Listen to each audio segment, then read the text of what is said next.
This is survival racing, urban off-road racing, the party at the end of the world. This is as rough and rugged as any previous MotorStorm, if not more so.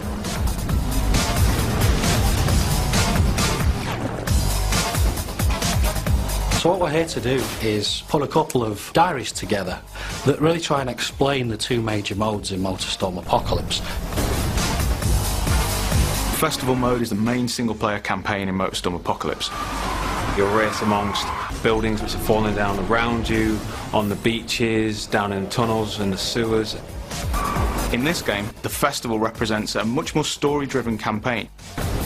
Every race has a sense of persistence. You go from track to track, and whatever happens in the last race will follow over into the next race. What we've got in Festival are 3 different difficulty levels. They're each driven by a different character. A rookie character, a guy we call the Pro, and Big Dog, the veteran. And you race as every character. You don't pick one of them.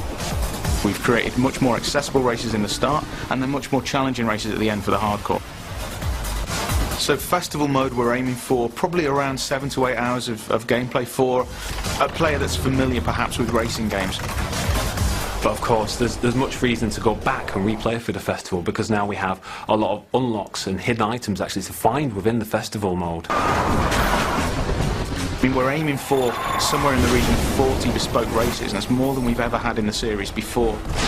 If you play a lot of racing games, you'll know it's really important to be able to learn the track to get better and better at it. So whilst multi-events will play at the same time when you play through the same race, there's a lot of emergent possibilities. So players will experience certain levels of predictability that at least allow them to learn the tracks, but they're never too sure what's going to happen around every corner. MotorStorm has always been about the vehicle classes. We've now got 13 in total, which are 5 new vehicle classes. So you've got all the existing vehicles from the previous games, monster trucks, big rigs, buggies, bikes, etc., which all bring their unique style and handling abilities to the game. We're now introducing vehicles which are a bit more suited to the city. So vehicles like supercars, superbikes, choppers, muscle cars, and even super minis, more European style hot hatches. So they're all present in the game, but they've all been given the MotorStorm treatment.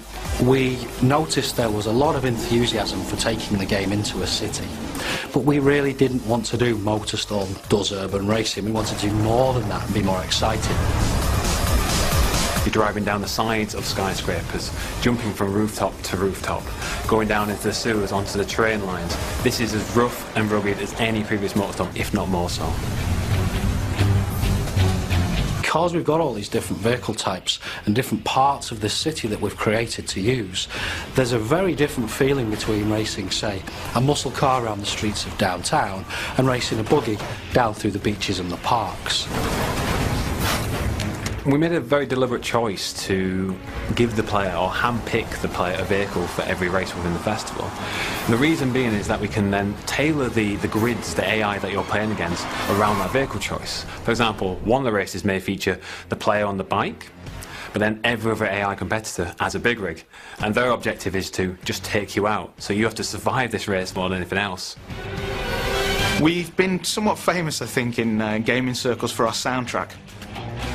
This time around, we've gone for a completely different approach. We've got one of the world's leading movie composers, Klaus Badelt, who, for example, did the Pirates of the Caribbean soundtrack. And he's created 4 amazing pieces of music. But what we've also done is contacted some top remix artists and DJs. And they're going to give us an entire soundtrack that covers the whole game. And so what this allows us to do is to key back into the series and the soundtrack and the mood that elicits in the previous games, but also do something completely unique. We used to get a lot of emails from people who really wanted nighttime racing. The old mantra was race by day, party by night. The truth of the matter was a little bit more mundane, and that was it was actually quite difficult to develop night races with the technology we had. And what we've decided to do this time around is make sure that it's race and party, day and night. And we're never going to race kind of in the middle of the night, because we found it just isn't particularly enjoyable. It's dark enough so that the headlights have a use, and it really makes the race feel different to how it would play out in the daytime. We've added life to the city in the form of a private military contractor and a bunch of crazy looters. You can run these guys over, some of them will attach themselves onto your car, and the military will start firing rockets at you. They've got a huge arsenal of tanks and helicopter gunships to try and disrupt your race and to try and get you to turn around and head back out in the city.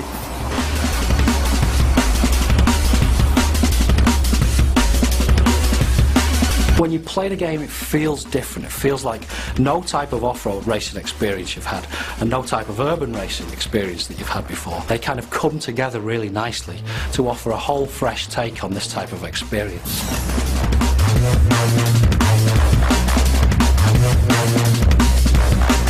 We're now saying it's racing and partying. 48 hours of insanity before everybody has to get the hell out of the city.